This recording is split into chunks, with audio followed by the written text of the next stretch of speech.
Halo semua, perkenalkan aku Natasha Putriani Spari. Kita ketemu lagi nih. Gimana kabar teman-teman semua yang nonton? Sehat? Alhamdulillah. Oke, jadi di video kali ini tuh aku mau ngapain sih? Di sini tuh aku mau ngapain sih? Oke, langsung aja. Di sini di video ini aku akan menjawab 5 statement yang telah diberikan oleh Bapak Cecep Suryana selaku dosen pengambil mata kuliah komunikasi. Yang mana 5 statement itu pun berkaitan dengan ilmu komunikasi. Nah, di sini aku akan menjawab apakah statement yang telah diberikan itu benar atau salah, sesuai atau tidak dengan teori dan fakta yang ada. Juga aku akan menjelaskan secara lebih rinci lagi terkait statement yang akan aku bahas di video kali ini. Tetap simak dan stay tune di video ini ya. Oke, langsung aja ke statement pertama, yaitu kita baca ya. Komunikasi penting dalam membangun konsep diri kita, aktualisasi diri, kelangsungan hidup, memperoleh kebahagiaan, terhindar dari tekanan dan ketegangan, juga memupuk hubungan yang baik dengan seseorang. Fungsi tersebut merupakan fungsi sosial. Apakah itu benar? Mari kita bahas. Ilmu komunikasi itu merupakan ilmu yang sangat penting bagi kelangsungan hidup. Di ilmu ini menjelaskan bagaimana sebuah pesan dapat tersampaikan kepada orang yang dituju dengan tetap sesuai apa yang dimaksudkan oleh si pengirim itu tersebut. Komunikasi sosial memiliki 3 karakteristik utama. Yang pertama, adanya relasi antar partisipan. Yang kedua, pesan yang disampaikan merupakan isu publik. Dan yang ketiga, dalam jangka panjang komunikasi akan menghasilkan perubahan.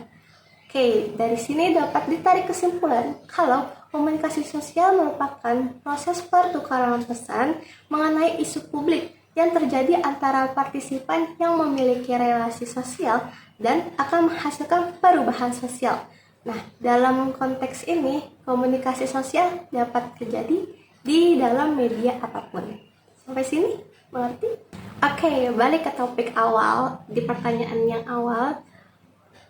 Di mana komunikasi penting dalam membangun konsep diri kita, aktualisasi diri, kelangsungan hidup, memperoleh kebahagiaan, terhindar dari tekanan, dan sebagainya itu. Nah, perlu diketahui kalau misalkan statement tadi merupakan statement yang dikemukakan oleh William E. Gordon dalam karya Deddy Mulyana. Lalu apa sih maksudnya? Aku masih belum ngerti nih. Oke, aku akan jabarkan satu persatu. Oke, yang pertama ada pembentukan konsep diri. Nah, pembentukan konsep diri ini merupakan cara pandang kita terhadap diri kita sendiri yang kita peroleh informasinya dari orang lain. Nah, seperti keluarga, teman, terus tetangga, sahabat, dan lain sebagainya. Nah, ini maksudnya apa sih? Maksudnya tuh aku kasih contoh biar lebih jelas. Misalkan ada teman yang muji aku, Natasha, kamu pinter di bahasa Inggrisnya. Semua nilai kamu di tes A semua, ajarin dong. Nah, dari situ berarti kita bisa nilai dong, oh ternyata aku jago bahasa Inggris gitu. Terus juga emang faktanya aku mendapat nilai A di segala tes gitu. Itu berarti aku pintar bahasa Inggris. Oke. Terus ada lagi nih, misalkan contoh lainnya kayak gini. Woi bro, ternyata selera musik lu bagus ya, gue lihat di Spotify lu playlistnya ajib semua, keren semua gitu. Terus aku jawab, oh gitu, oh ya makasih. Nah, dari situ dapat ditarik kesimpulan kalau misalkan orang mandang aku itu punya selera musik yang bagus gitu. Nah, berarti aku bisa nilai diri aku kalau misalkan ya aku berarti punya selera musik yang bagus gitu loh, karena orang lain aja bilang ke aku kalau misalkan aku punya selera musik yang bagus. Seperti itu, semoga bisa dipahami ya. Kita lanjut. Lalu ada pernyataan eksistensi diri, di mana orang berkomunikasi untuk menunjukkan eksistensi dirinya, keeksisan dirinya gitu. Nah, contohnya terlihat jelas. Misal nih, ada acara seminar, terus dibuka nih sesi tanya jawab. Nah, lalu ada nih yang ngacung buat nanya gitu. Si penanya ini akan berbicara panjang lebar dan ya ngalor ngidul gitu. Padahal sebelumnya moderator udah bilang ya nanya langsung saja ke inti permasalahannya, ke pokok permasalahannya, tapi demi menunjukkan keeksistensian dirinya dia akan berbicara panjang lebar memperlihatkan para hadirin yang padahal biasanya statement-statementnya tidak relevan dengan bahasan pada seminar saat itu, seperti itu. Lalu ada untuk keberlangsungan hidup, memupuk hubungan, terus juga memperoleh kebahagiaan. Perlu kita ketahui komunikasi. Sejak lahir kita tidak bisa hidup sendiri. Kita pasti perlu orang lain untuk menjalankan kelangsungan hidup kita. Dari kita bayi pasti ada bantuan dari orang lain gitu. Karena gimana ya, komunikasi itu emang tidak bisa lepas dari keberlangsungan hidup kita. Misalkan pun kita orang introvert atau istilahnya memiliki kepribadian yang tertutup, kita pasti pasti pernah melakukan hubungan atau interaksi dengan orang lain, dan dalam hubungan itu atau interaksi itu pasti akan terjalin yang namanya komunikasi dong. Misal nih, kamu mau beli makan keluar, kamu lapar, kamu beli makan keluar. Nah, di dalam restoran itu pasti kamu akan ada interaksi sama kasir gitu. Misalkan ditanya mau makan apa gitu, mau pesen apa, nah pasti kamu jawab dong mau pesen ini itu. Itu adanya interaksi kan, dua arah gitu. Itu di situ terjalin komunikasi seperti itu. Itulah yang namanya komunikasi sosial, itu berkaitan untuk kelangsungan hidup. Lalu kita beralih ke pernyataan statement kedua, yaitu stand up comedy merupakan bentuk komunikasi yang berfungsi untuk menghibur. Benar atau tidak? Kalau misalkan kita menilik langsung stand up comedy, pasti benar ya. Stand up comedy itu untuk menghibur. Tapi aku akan terangkan lebih rinci lagi. Oke teman-teman, jadi stand up comedy itu merupakan bagaimana seseorang berdiri di depan, berbicara di depan di halayak yang ramai dengan maksud untuk membuat audiens atau para penonton itu tertawa, tergelak, bersorak, bertepuk tangan, dan lain sebagainya karena materi yang telah dibawakan oleh si komika tersebut. Jadi, memang benar adanya kalau misalkan stand up comedy itu merupakan komunikasi yang bersifat menghibur. Akan tetapi, stand up comedy tidak hanya untuk menghibur saja atau tidak hanya berisi lelucon saja. Akan tetapi ada banyak sekali jenis materi yang bisa dibawakan oleh komika untuk stand up comedy. Dan setiap komika memiliki bahasan yang berbeda-beda. Ada khas tersendiri antar komika itu. Ada yang membahas hal-hal absurd atau keresahan yang mereka alami di kehidupan mereka. Ada juga yang membahas hal-hal materi yang berat, kayak misalkan isu politik, isu agama, kritik sosial, dan lain sebagainya. Maka dari itu, untuk menampilkan sebuah atau suatu stand up comedy itu nggak bisa sembarangan teman-teman. Harus ada persiapan materi, persiapan ide, vokal, mimik wajah, itu penting. Terus juga persiapan untuk penampilan seperti apa, itu perlu dipersiapkan. Apa sih perlu untuk mempersiapkan itu semua? Emangnya penting? Kan yang penting audiensnya pada ketawa sama materi yang kita bahas. Tidak semudah itu teman-teman. Emang sih ya ada yang seperti itu. Tapi biasanya kalau yang nampilnya seradak seruduk ya, itu akhirnya bahasannya tuh tidak tersampaikan dengan jelas gitu. Audiens jadi malah bingung, ambigu. Apa sih maksudnya? Yang tadinya harusnya ketawa jadi malah bingung gitu. Apa dah gitu. Berbeda kalau misalkan komika yang mempersiapkan materinya itu dengan matang, dengan persiapan yang good lah tampil. Pastinya penyampaiannya pun lebih jelas, terus juga materinya dapat tersampaikan ke audiens itu ya lebih jelas juga gitu, masuk gitu penonton, ketawa gitu, bisa ketawa gitu dari materi yang telah disampaikan karena ya penonton ngerti gitu apa yang komika itu ingin maksudkan gitu. Seperti itu. Lalu aku punya nih komika yang aku suka banget sih. Kayak kalau misalkan setiap kali ngeliat dia tampil itu pasti ketawa karena masuk banget, jokesnya tuh rapih banget, yaitu Raditya Dika.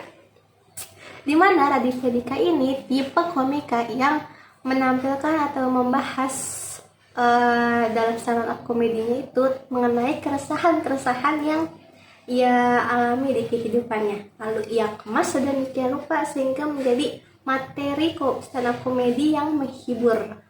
Dan menurut aku dia berhasil sih buat menghibur para audiens karena rapih banget dan keren. Dan bisa kita lihat contoh dari stand up komedi yang seperti apa di klip selanjutnya. Gue lagi kesel banget tiap kali gue datang ke bioskop. Karena orang-orang aneh ada semua di sana. Gue paling benci orang telat. Karena kalau gue lagi nonton bioskop, terus ada yang telat, itu pasti ngalangin layar. Karena mbak-mbaknya itu, mbak-mbak bioskop kan suka bawa senter kan udah kayak pemburu hantu gitu-gitu. Di belakang yang telat pada bawa obor gitu dia. Gue keganggu banget. Gue paling benci orang yang nonton gak tahu aturan. Nonton Pengabdi Setan. Pengabdi Setan kalau nonton sama anak SMA, film horor yang kayak gitu-gitu tuh pasti gak asik. Karena norak-norak anak-anak SMA ini. Datang nih gue duduk nih sebelah sini kan. Sebelah gue anak SMA 7 berjejer. Bawa selimut. Buat ditutupin rame-rame kan. Terus gue diem kan, gue nonton. Kalau dia diem aja gak apa-apa deh. Kalau cuman gak apa-apa deh. Tapi ini ada 1 cowok dan 6 perempuan. Dan biasanya kalau perempuan membawa laki-laki, dan itu biasanya kan banci ya kalau rame-rame gitu ya. Dia takut. Padahal baru opening. Baru rapi film. Takut. Ini apaan sih? Bang Joko kan di filmnya itu membangun ketegangan dengan sangat baik ya. Kameranya ngikutin segala macam. Dia udah teriak-teriak gitu. Siap. Ini apaan sih? Siap. Apa sih? Dia mengkomando teman siap.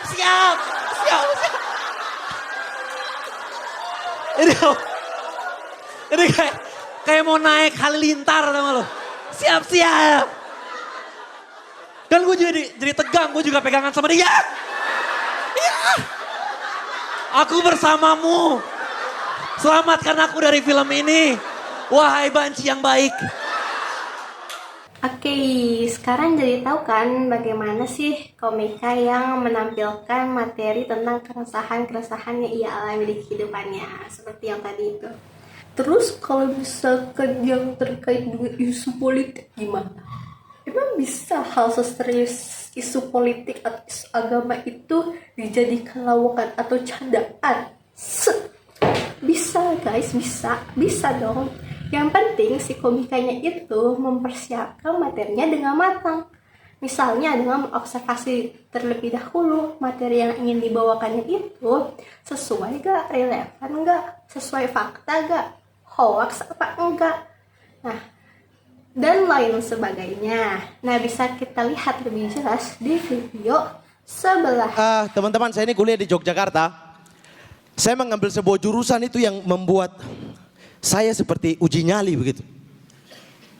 Karena jurusan yang saya ambil adalah jurusan kedokteran gigi. Ada yang percaya.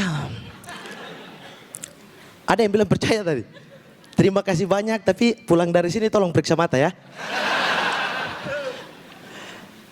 Maksudnya banyak orang yang bilang begini, Mamat, muka kamu itu tidak cocok dengan jurusan ini. Saya paham, muka saya kayak empedu babi, oke saya paham. Saya paham itu. Cuma begini, mau sampai kapan negara sebesar Indonesia yang masyarakatnya luar biasa kayak kalian masih menilai kualitas seseorang hanya dari wajah? Nah, seperti itu ya bahasan aku kali ini terkait stand up comedy sebagai komunikasi hiburan. Lalu kita beranjak ke pernyataan selanjutnya atau statement yang ketiga ya berarti, yaitu kesamaan dalam hal-hal tertentu, misalnya agama, ras, suku, bahasa, tingkat pendidikan, tingkat ekonomi, hobi akan mendorong orang-orang untuk saling tertarik sehingga pada gilirannya menjadi dekat dan komunikasi menjadi efektif. Nah, itu bagaimana, benar atau tidak dan bahasanya seperti apa? tetap stay tune. Oke, jadi statement ini itu membahas bagaimana individu ini memiliki suatu kesukaan atau orientasi yang lebih condong kepada suatu hal, lalu ia bertemu dengan seseorang atau sekelompok orang yang memiliki kesamaan yang sama juga seperti sebelumnya, ia yakini sebelumnya.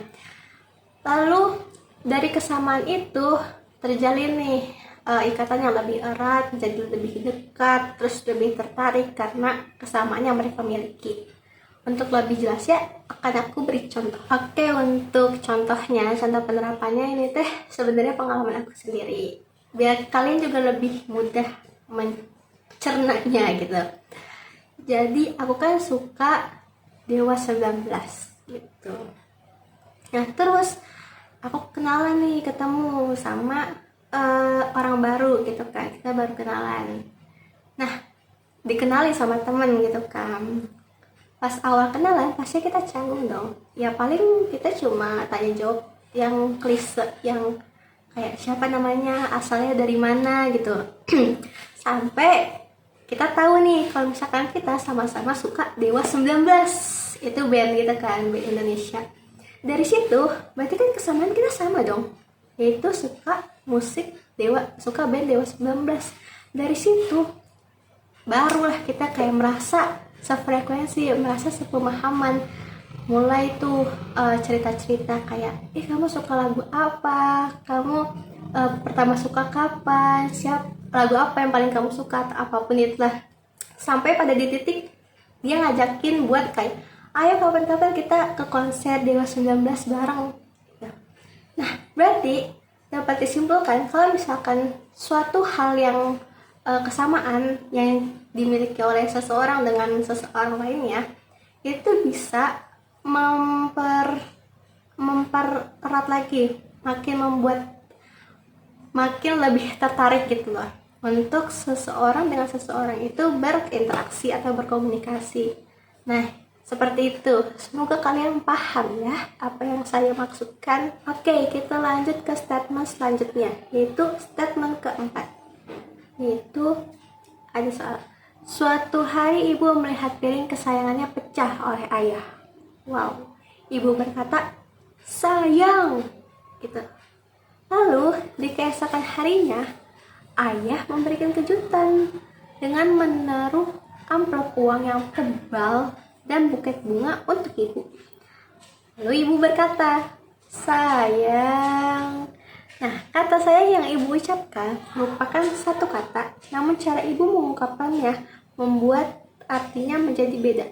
Hal ini disebut parabahasa. Apakah itu benar? Oke, mari kita kulik. Emang parabahasa itu apa sih? Oke, karena tadi si Entong nanya, apa sih parabahasa itu? Jadi, mari kita jawab. Parabahasa atau vokalika merupakan aspek-aspek suara selain ucapan atau kata yang dapat dipahami. Misalnya, kecepatan suara, terus juga nada suara yang tinggi atau rendah, volume suara yang besar atau kecil, terus juga intonasi, dialek, suara yang gemetar atau nangis atau bahagia. Seperti itu. Jadi dapat diambil kesimpulan dari aspek-aspek yang telah aku sebutkan sebelumnya, kalau misalkan aspek-aspek itu penting untuk si penerima pesan dapat memahami dengan jelas apa sih yang dimaksud oleh si pengirim tersebut, seperti itu. Oke, misalkan kita ambil dari contoh yang ada di soal tadi. Nah, untuk kata sayang yang berbeda itu, dua itu. Nah, kalau misalkan yang awal, itu kan ayah ngedengar ibu ngomong itu kayak penuh amarah, terus juga penuh tekanan, intonasinya tinggi, nadanya tinggi kan. Terus juga kecepatan suaranya terbilang cepat. Nah, ayah dapat nih ngambil kesimpulan kalau misalkan ibu lagi marah sama ayah. Ya karena alasannya ayah mecahin piring kesayangan ibu. Nah berbeda kalau misalkan kata sayang yang kedua. Nah ayah ngedengerin ibu ngomong sayang yang kedua ini kayak lebih penuh kasih sayang, penuh cinta, terus juga intonasinya rendah, terus kecepatan suaranya juga lambat, lembut, mendayu-dayu. Nah, hal itu mengisyaratkan kalau misalkan ibu lagi senang sama ayah. Jadi contoh soal yang tadi itu termasuk ke dalam parabahasa komunikasi. Sampai sini paham? Oke, alhamdulillah. Kita lanjut ke statement terakhir, yaitu statement kelima. Yang mana statementnya itu ialah semakin besar minat seseorang terhadap objek, semakin besarlah pupil matanya. Hal ini membuktikan bahwa tatapan mata merupakan komunikasi nonverbal. Benar atau tidak? Mari kita kulik. Oke, jadi komunikasi nonverbal merupakan komunikasi yang dilakukan oleh seseorang kepada orang lain tanpa menggunakan kata-kata. Atau bisa diartikan bagaimana kita menafsirkan suatu pesan yang dikirim oleh si pengirim kepada si penerima dalam bentuk perbuatan atau tindakan. Oke, misalnya tatapan mata. Tatapan mata itu merupakan salah satu dari komunikasi nonverbal, di mana tatapan mata itu merupakan cara kita melihat, memandang, atau berkedip yang dinilai bisa menunjukkan emosi yang ada pada diri seseorang atau pada diri kita sendiri. Misalnya ya seperti tadi yang ada di soal, kalau misalkan kita melihat sesuatu yang kita sukai atau seseorang yang kita sukai atau orang yang ganteng atau cantik atau apapun ya hal yang kita sukai gitu, hal yang membuat kita tertarik, pasti nggak pasti sih, tapi kebanyakan itu pupil mata kita itu menjadi lebih besar. Oke, misalkan seperti adegan di drakor satu ini. 죄송해요. 괜찮으세요?